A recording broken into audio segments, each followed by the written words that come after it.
2, 1.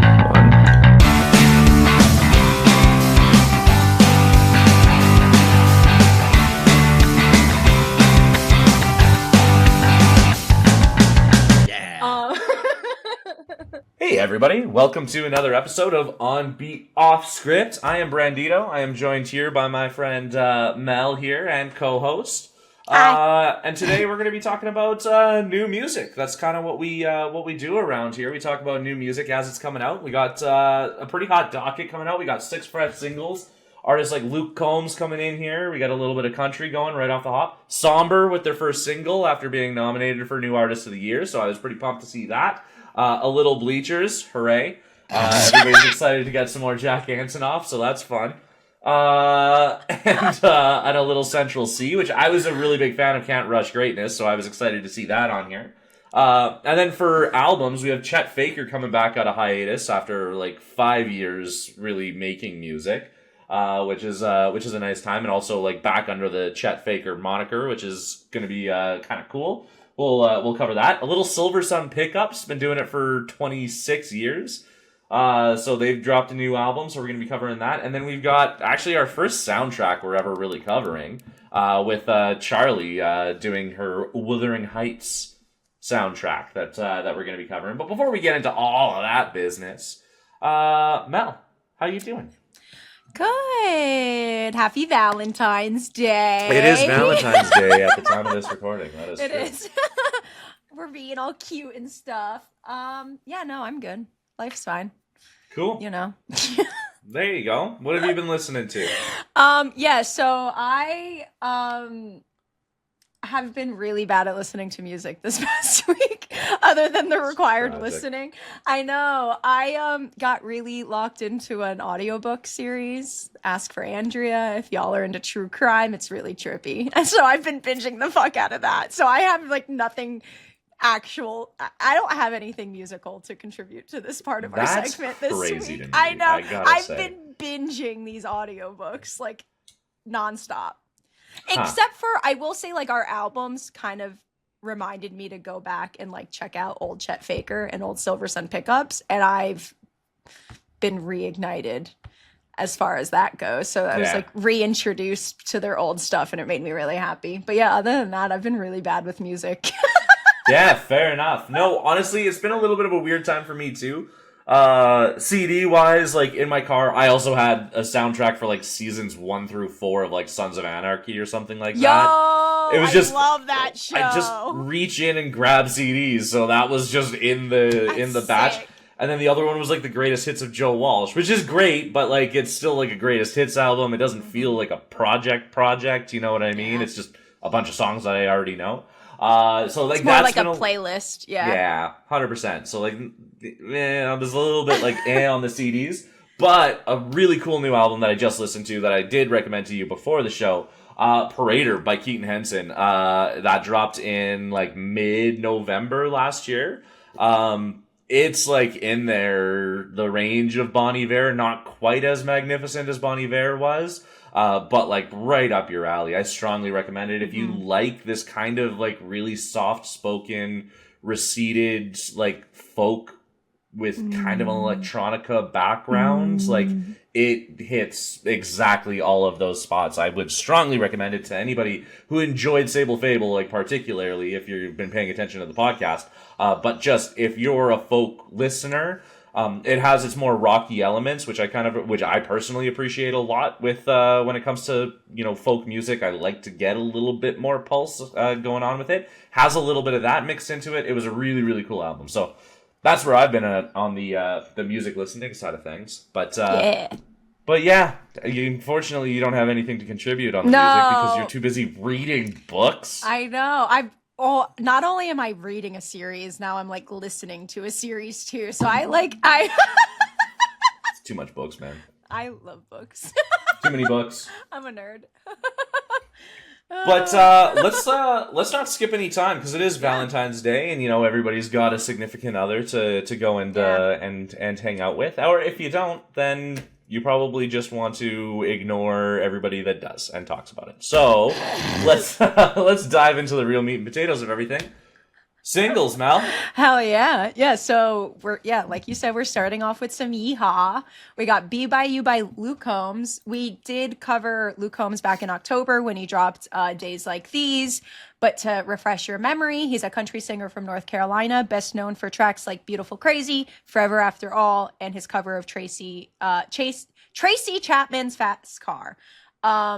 Yeah, and so back when we covered him, he hadn't announced that he had a new project coming out, but now we know he's releasing his 6th studio album, The Way I Am, on March 20th, and we have a single from it.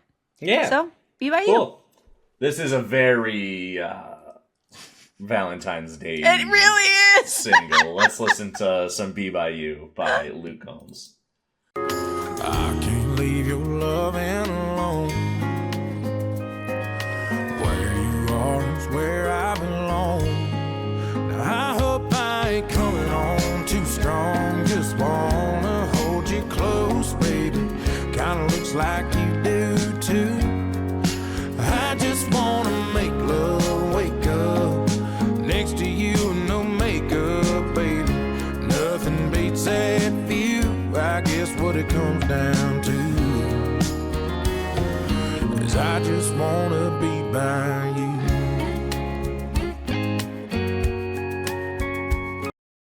What is with country people just wanting things that I feel are relatively, we're a week departed from the TPUSA Super Bowl halftime show. Wait, okay, so I actually didn't know that was even a thing. Garrett filled me in on this morning because I was really good at avoiding all of the Turning Point content after the Bad Bunny stuff. But so Garrett wakes up this morning and he does like voices for the dogs and starts singing like Max, like the I just want to fish and I just want to. And I was like, what the fuck are you talking about? And then he filled me in on what the song was. And I was like, that's insane. Like, that's actually fucking insane. Country boys seem to want a lot of things that are super attainable. Like, they're literally like the easiest thing in the world. Like daily tasks, man. I don't know. Feed the dog, man. You should feed your dog. You should feed your dog. So there we go. That's the only Super Bowl conversation that we're going to have. We've already had our own crash outs multiple times over the last 2 weeks about it.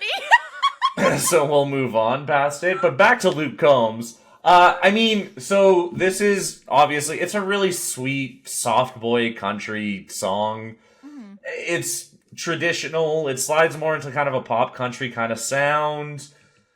I feel makes sense for what the track is. It's I don't really have a whole lot to say about it. It's pretty conventional, like I said, soft boy country love song. There's not really a whole lot else there of substance that's worth bringing up. So yeah, same. I was like, it's super cute, sweet little twangy guitar. It has kind of like a summer vibe with like it kind of, I don't know, it feels warmer to me than some other February drop. He just wanted to get it out before Valentine's Day. Yeah, that makes sense. Yeah. And it's like, I like the cadencing in the chorus. I thought it had like a fun little like vibe to it, but it's until you remember we're not going to talk about it anymore.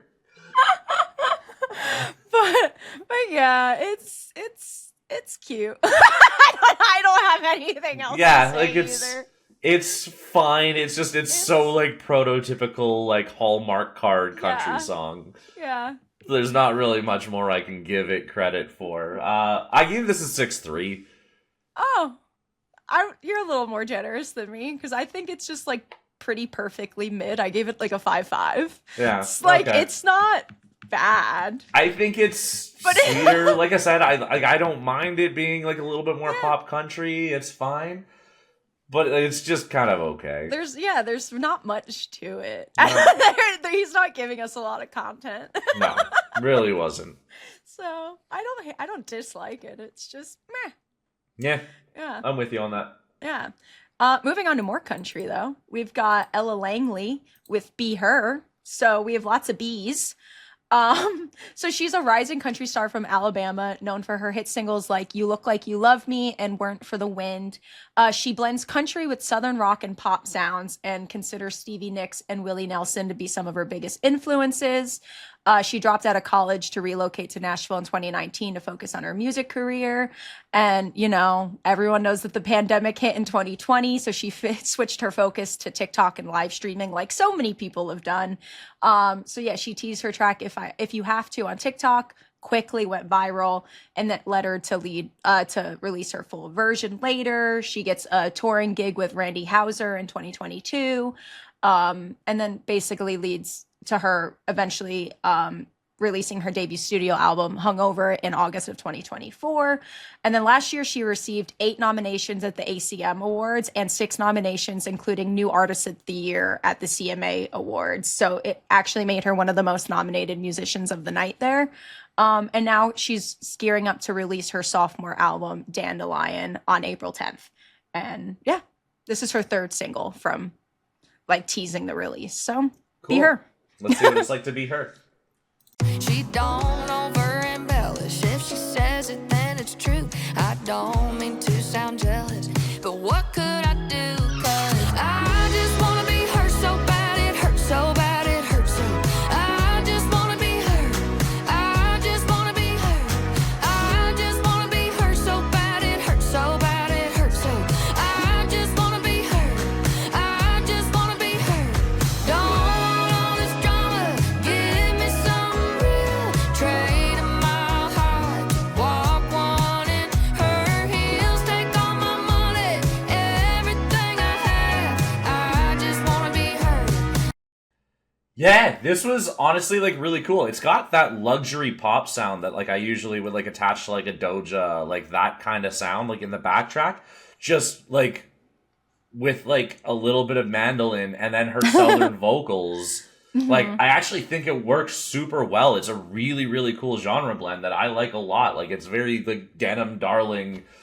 I think it works better than a lot of the pop girls trying to go to country. Like instead country like tapping into pop. I actually like the way that she does this. It works really, really well. It's I called it apple tree pop music because it's just like tree. apple tree pop because it's just like you feel like that southern roots kind of sound with it, but it still feels like that luxury kind of pop. Like, and it's just like it was a really, really cool genre blend. I thought this was really cool. I think it worked way better than I had anticipated that it would. And truthfully, like I didn't really know much about Ella Langley at all going into this. So like this to be like the first impression, I didn't really know what I was getting. So when I first heard the beat, I'm like, okay, so it's gonna be kind of like that luxury pop sound that I talk about all the time. And then I hear her vocals, I'm like, this is country. This is different. So I was a big fan. Yeah, I actually really, really enjoyed this. And you explaining that it has that luxury pop vibe is helping me understand why I enjoyed it so much, actually. Because I also, when it comes to country music, I way prefer a female twangy vocal over like a man vocal. I don't know what it is. Maybe it's just because I hate men. But like I just hate men in the country world. Sorry, guys. I'm just being brutally honest. Yeah. So yeah, I instantly kind of loved her twang. And I really like in the chorus how she's using her and hurt kind of like almost interchangeably. Because it just added such a cool texture. For it was sure. like a fun, it was just a really fun way to do that. Yeah, I surprisingly liked this a lot. Yeah. No, I was a big fan. Yeah. What'd you give it? I gave it a 7-8. Oh, I gave it an 8 even. Yeah. And I'll be honest with you, this is my favorite single of the week. Same. Yeah. Same. Yeah. I like this is a really, really cool one. I was a big fan of it. I think this one worked out really, really well. Yeah. So for it to be for a country single to be the favorite of the week, I wasn't expecting it 100%. at all. Especially with Sombr up next. I don't know. Sombr's been kind of crushing it, so I had high hopes. So yeah, Sombr is the stage name of Shane Michael Boos, who just underwent breakthrough success last year with his singles Back to Friends and Undressed, which went super viral on TikTok in March, both reaching the top 20 on the Billboard Hot 100 chart. He was raised in New York City, went to LaGuardia High School as a vocal major, but dropped out following the virality of his single Caroline in 2022, which landed him a record deal at Warner Records. And in 2023, he released his debut EP, In Another Life. And then just last year, he released his debut full studio album, I Barely Know Her. And yeah, just last year, he was featured in Billboard's annual 21 Under 21 list. He made his TV performance debut on The Tonight Show starring Jimmy Fallon. He earned 3 nominations at the MTV Music Award. He did bring home the win for Best Alternative Video for Back to Friends. And he got a Grammy nom for Best New Artist, which he did lose to Olivia Dean because she deserved it more. But like, let's be real. I think Sombr. I was on Sombr's side, but you were. I mean, I would have been okay with it. It was Lola, Olivia, and Lola. I don't think really touched. I think Sombr and Olivia either. Just I love Lola as a person, so Same. like it was just one of those. Like Sombr, like you lost to like a really good one. That's not an indictment of you. It's just a really big praise to her. It was a really solid lineup of Best New Artists this year. It really was. It really, really was. Let's listen to a little Homewrecker on Valentine's Day. I'm gonna spit out my coffee. With rhythm there is rhyme. With you there always can be I wanna see you in another light. I don't wanna talk down. I don't wanna be a homewrecker. I just know it can be better, be better, be better. I don't wanna talk down. I don't wanna be a broken record. I just know it can be better, be better, be better. We sit on the fire escape. Talk till dawn. I open up to you about my wrongs. Oh Yeah. Cute. That's The verses remind me of somebody that I can't place, and it's been driving me insane for a week since the song was released. So if you have anybody it reminds you of that you would like to tell me, that would be awesome. It's driving me fucking insane. No, this is like one of the last things I had like cut. Like I did the singles last for this episode, so like I don't necessarily know if something stands out to me. But that's what the comment section for, everybody. If you guys want to let us know, what are your thoughts? Tell us who you think this Sombr track reminds you of. It's a really fun sound. They keep going for it, which is really nice to see. In all fairness, like I do think that it does sound kind of similar, like a continuation of what we would expect based on what their debut album was last year. So I really do hope that they kind of expand and take bigger swings for their sophomore album, in my opinion. And this doesn't feel like it's that, but that being said, it is a single. It is the one that they're trying to get everybody who liked the last album to listen to this one. You know what I mean? So like that's totally fair. So I'm excited to hear the project. This was still fun. It was still really good. It was a nice track. But like, again, just didn't really leave me with a whole lot more to really like expect out of them. I feel like we might get more of the same, but that still was pretty good. So yeah.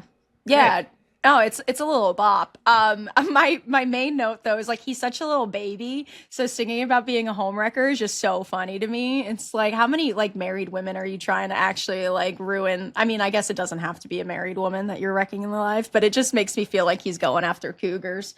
I don't know. Also, he's like so chronically online that the funniest content I've seen around this release was a random ass chick in New York City hit him with a snowball and then yelled at him that it was payback for him releasing this song. And I've seen that both sides or point of views, where it's like Sombr as like a reaction of like, I just got hit by a snowball and I saw him actually getting hit by the snowball. I don't know. It was really fucking ridiculous. But as far as the song goes, I think it's like a little bop. It does feel almost like a little hollow though to me. Like it's like missing something. But I still gave it a 7.5. It's a fun little bop. I gave it a 7.1. So okay. Yeah. I was in the same boat. Yeah. Like where it's still really great. It's a fun track. It's catchy. I could listen to it again in a heartbeat. Like that's not a problem at all. Just I'm really hoping for a little bit more on their next project. In my opinion, like I said, expand a little bit, take in a bunch of other kind of styles and influences. I think to see exactly how far you can push that envelope, what works and what doesn't, right? Instead of just sticking to the same thing, doing the same thing over and over again. So yeah. I get that. Cool. Up next, Dancing on the Wall by Muna. Mm-hmm. So they are a queer indie pop band from LA made up of Katie Gavin on vocals, Josette Maskin on guitar, and Naomi McPherson on guitar and production. And they're probably best known for their track Silk Chiffon, which is featuring Phoebe Bridgers. The trio met in college in 2013, and that's when they first started experimenting with music, and they like developed this like dark synth pop sound. They released their debut EP, More Perfect, on Bandcamp in 2014, which led them to be signed by RCA Records in the US and Columbia Records in the UK, which I didn't realize that things were so, sectioned at points, it just seemed weird to me. Anyway, their debut album, About You, released in 2017. And then later the same year, they were an opening act for Harry Styles, his North America tour and his European tour dates. And in 2020, they were dropped by RCA for not making enough money. And then they were picked up by Phoebe Bridgers with her label Satisfactory Records in 2021. And now under the new label, they released their self-titled album in 2022, which became the band's first charting album, hitting the Billboard 200 chart. And now we are gearing up for their fourth album, releasing May 8th. Cool. So let's listen to some Muna, whatever. yeah, I actually don't know. I don't know. I can feel you so close, no more than a stone's throw. Looking for a window, but you're the wall that I keep laying my head against. I'm always saying this time I get through. I know with a bruise there's a consequence. I know how to hurt myself on you, so I'm calling you up again. I'm always saying this time I get through. I know all alone there's a consequence. I'm dancing on the wall when I'm with you. Please pop off. Like, it's just, so first of all, I don't really love the vocals. I'm not gonna lie. Like, the vocals just kind of ick me out a little bit. It's such a dancey track, and the vocals just feel very, like, jarring compared to, like, what the rest of the track is. It's trying to draw from, like, an 80s synth pop sort of vibe, but it doesn't really do it for me. It's such a drop in the pop music ocean. Mm-hmm. Yeah. It's so... It blends into just so much of the same thing. Like, there's 10 million hours of music that sound exactly like this right now. Mm-hmm. And so this just really didn't do anything for me. The bass groove does some pretty heavy lifting. I like whoever's on bass. That was fun. But yeah, there's just nothing to make this track stand out for me at all. I feel no emotion. Like, there's nothing to really take away from it. Yeah, it does feel like it's pandering to Swifties a lot for me, where it's like I was expecting a lot more from them, especially because they're known for a more like dark synthier sound, and it's just this is very bright and poppy. It's not at all what I thought we were getting. Yeah, I don't know. It's like okay. It has a fun beat. Like when I have it playing, I'll like bop along to it, but I'm not going out of my way for it anytime soon. No, it was just I can't. Another one that is just it's very mid to me. I don't know. It's okay. People will like it, and I get why people 100%. will like it, but Somebody's gonna love it, and like that's all good. I gave it a 5-1. Like, all right. It's not awful. Like, it's not bad. Like, there's nothing wrong with it. It's just, it's such a drop in the bucket for everything else. Like, there's nothing that makes it stand out from the rest of pop music. Mm-hmm. And I do agree that, like, the vocals, especially when it's, like, is it the post-chorus? It's just so, like, screechy almost, where it's, like, kind of nails on chalkboard, where it's like, I don't mind them in the majority of the time, but I think it's specifically the post-chorus that I'm thinking of that I was just like, 100%. I gave it a 5.8. It's like, it's all right. I can't really give it when it lacks really any energy. It lacks the enthusiasm that I think pop music should have. Mm-hmm. It just didn't really check off any of those boxes. Yeah. But that's fine, because we got the king of pop music coming up right now. God, this man won't go away. So You and Forever by Bleachers. Bleachers is an alt-rock band from New Jersey, formed by producer Jack Antonoff in 2013. His inspiration for starting this little solo project was John People didn't hear him enough? Dude, I didn't know that he was a band member in Fun until I wrote his bio. And it fully hit that this man has been just like throwing himself in the pop sphere for like decades. And I just didn't realize how. If you throw enough darts, you'll eventually hit a bullseye. And I think that's kind of Jack Antonoff's music philosophy is just never stop. Eventually something's gonna stick. But yeah, so his inspiration were John Hughes movie soundtracks in 80s and Of course they are. and late 80s and early 90s pop. And so, yeah, he was the only member up until 2023 when his touring musicians Mikey Freedom Hart, Sean Hutchinson, Evan Smith, Michael Riddleberger, and Zem Adu became official members. And yeah, he started this project while he was touring with his band Fun. And he released his debut album, Strange Desire, in 2014 with RCA, which led to his first world tour as Bleachers. And he actually co-headlined a tour with Charlie XCX. I think it was called like Charlie and Jack Travel the World or something ridiculous. Of course it was. Genuinely, I feel like you doing this bio, you just asked ChatGPT to like roast Jack Antonoff for you, but this is all just genuine truths about him. Real. This is I have to say, it was actually so hard to try to keep it to Bleachers specific because, like, everybody wanted to just go off. Like, I was trying to look up any kind of, like, Bleachers accolades, and there are none. So it was just, like, getting everything that he's ever won for Taylor Swift or some shit. I'm like, I don't want that! I don't want that! I need Bleachers specific. But yeah, this was so ridiculous.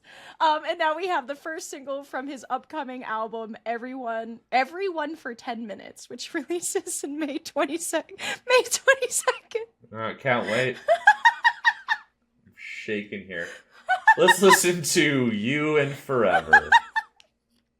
Morning comes, they built a few more gates up. The lights get low, the path has become dangerous. Who gets through?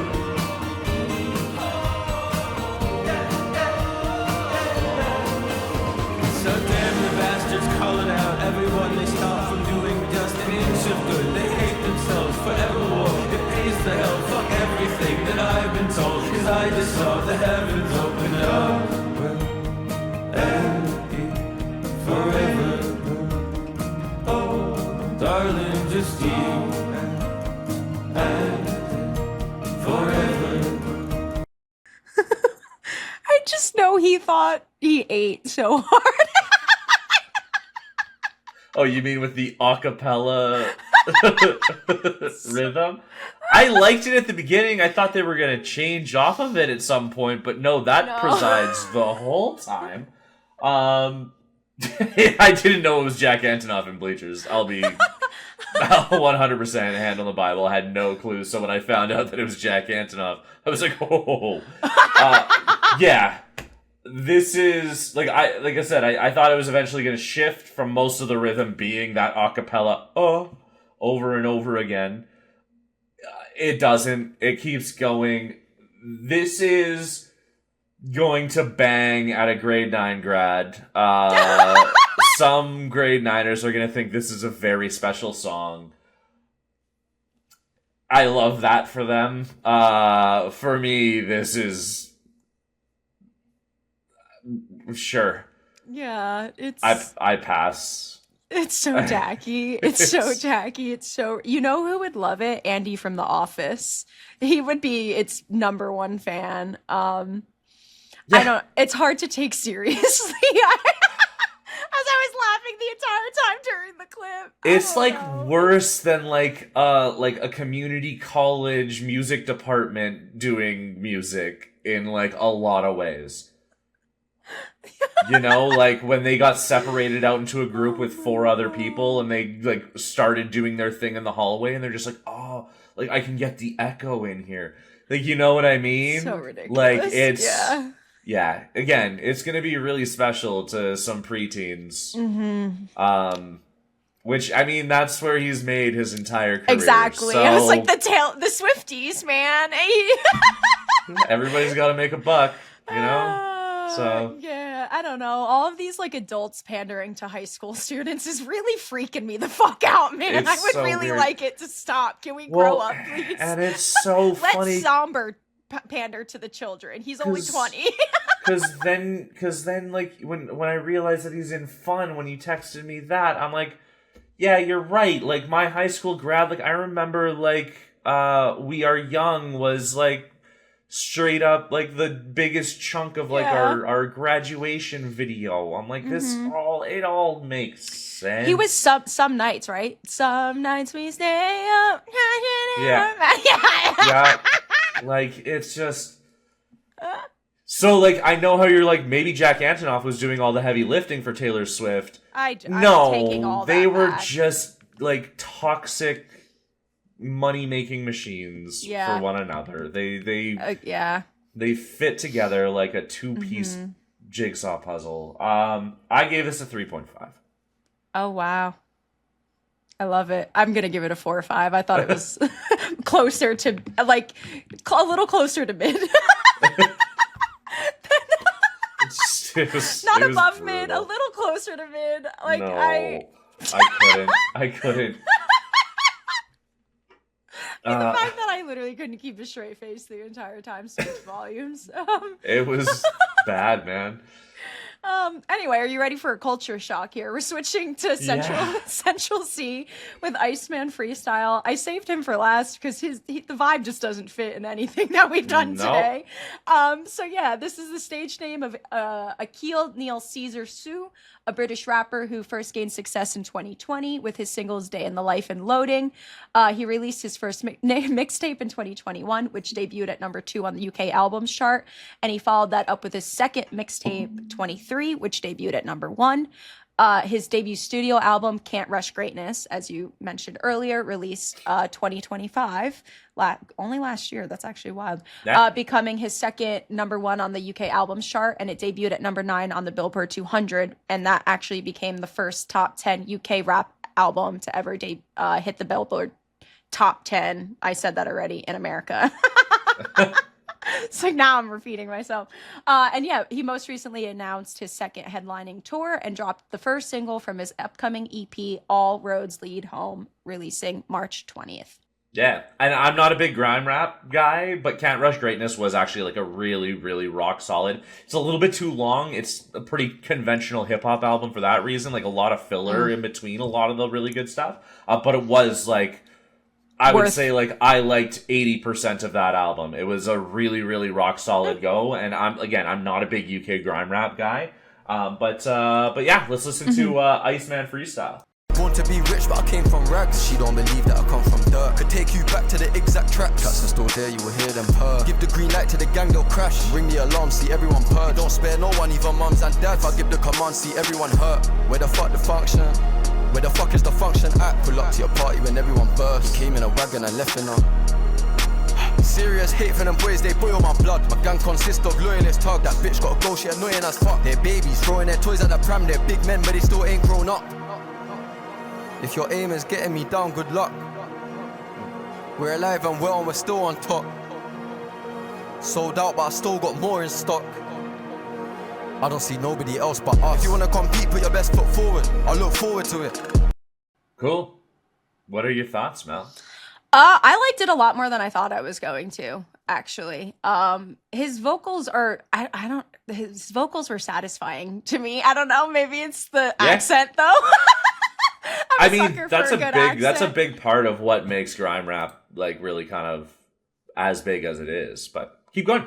Yeah, no, I liked it a lot more than I thought I was going to. This is my first introduction to Central Cee, so I had no idea what to expect. I also learned what drill rap was because I had no idea that was a thing when I was like researching the bio.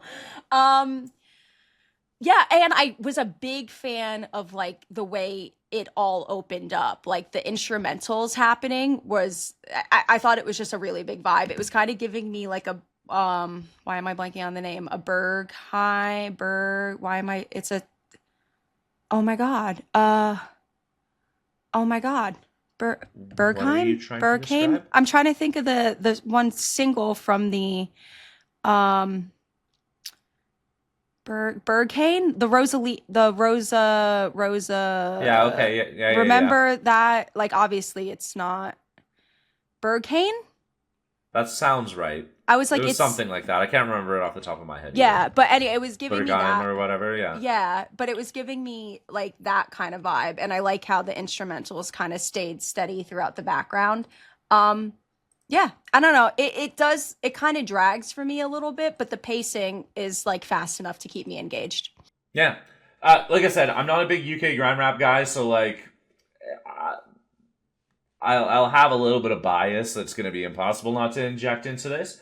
The beat portfolio on it was fine, I think. Their actual, like, with a lot of UK grime, like, I actually think their lyricism is a lot better than a lot of US hip-hop, right? So I actually agree, think that they do a lot more with a lot more space and actually, like, create stories and that kind of stuff a lot better than a lot of US hip-hop. There's obviously US hip-hop that I could specifically extract and say, you guys not included kind of thing. But this was pretty conventional UK drill rap. It's what I anticipated. I really think the production was kind of missing on this. I think it was a little bit over cinematic. The backtrack just left a lot to be desired. It's just very basic, quintessential drill rap kind of styling. And I think that, especially based off of Can't Rush Greatness, there's a lot more that Central Cee could have done with it. So really, like, there's no, like, knock necessarily on Central Cee, more just on the production side of things, that I felt like kind of just made it really a lot more boring, in my opinion. Listen through Can't Rush Greatness. If you liked this, listen through Can't Rush Greatness. You're going to get a lot more just diversity and, like, complexity in what they're actually doing, especially with the backtrack. Again, Central Cee does a great job. He's still fire on the actual lyricism. Just the production quality and everything else behind it just really left a lot to be desired, when that's one of the big draws for me when it comes to UK grime rap. So, yeah. This is one of those situations where my inexperience with a genre really helps. For sure. 100%. Yeah. Yeah, like, I didn't, like, love it, but I thought it was pretty solid. I gave it a 7 even. Yeah, I gave it a 6.8. So, I mean, you weren't that far away from me. Like, it's still fine. But, like, really good drill, like, UK drill is really good UK drill. And he has that in a big way on Can't Rush Greatness. I don't think this one fits into ones that I would throw into those fold. But it's still fine. Yeah. Yeah. Cool. Yeah, I'm going to have to go listen to that album now. I have a lot of homework to do after this episode. 100%. Maybe you should stop reading books. Don't make me. But yeah, that concludes our singles section of this episode. Was there anything that surprised you? Anything that caught you off guard, Mel? I mean, I was disappointed in Muna. I expected a lot more out of that track. I think that was like my big takeaway, and I was very surprised by how much I liked the Ella Langley track. I was like, okay, so there was a big highlight and like kind of a big disappointment for me, but 100%. But yeah, no, that was kind of the same thing for me. I was a big fan of Ella Langley, and that kind of caught me a little bit off guard. I'm really excited to see what this new project ends up sounding like. If it ends up falling around the same kind of, it could end up being a bit of a blueprint type album for a lot of country stars trying to break into the pop sphere moving forward. I think that her vocals and everything like that worked really well there. But everybody in the chat, everybody in the comment section, please let us know what your thoughts are. Let us know, are we right? Are we wrong? Is there something that we missed? Something that we should have talked about? Please let us know. It's what we're here for. But first of all, I'm never wrong, so you can let me know. But we miss you. We appreciate you. Thanks for tuning in and listening. We're on Beat Off Script. This is episode 26's single section. I'm Brandito. This is Mel. And we'll catch you in a couple weeks. Sick. Mwah. Bye. 3, 2, 1.